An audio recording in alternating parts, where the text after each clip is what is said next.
Gavana wa Siaya James Orengo aikitie Ritana riri thutha wa kuruguria tabarira ya mai itũra-inĩ rĩa Maranyo gĩcigo kĩa Gem.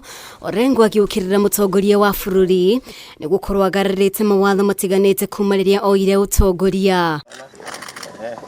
Orengo agĩtarĩria ũmwe wa maũndũ maya arĩ kweheria kwa thaĩrĩra cia kĩmbeca cia indo imwe iria cikoretwo cigĩtiria muingi kumana na kwambatĩra kwa thogora wa mũtũrĩre. There were subsidies that Uhuru Kenyatta put in place to make sure that the bei of unga is affordable.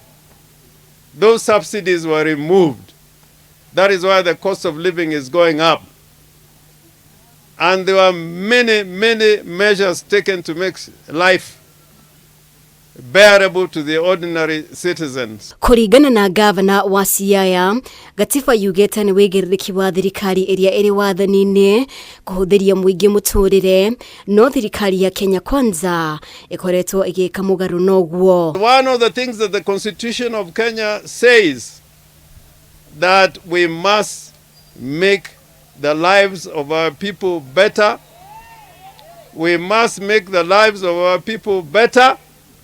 And also it says we must have Kenya built into a prosperous nation and to take services to the people. Oho Orengo ni ahinyĩrĩirie muingi ndũkagũague harĩ gũtigĩrĩra thirikari nĩ yatia watho, akĩmenereria mĩkana ĩrĩa thirikari ikoretwo ĩkĩhe muingi. So the president has no business at all in giving warnings to citizens about the rule of law. The greatest violators of the rule of law are those in power.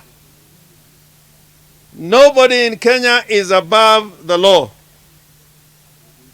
including the President of the Republic of Kenya. Ngiribotera Kameme TV, rĩtwa rĩakwa nĩ Mũmbi wa Chege.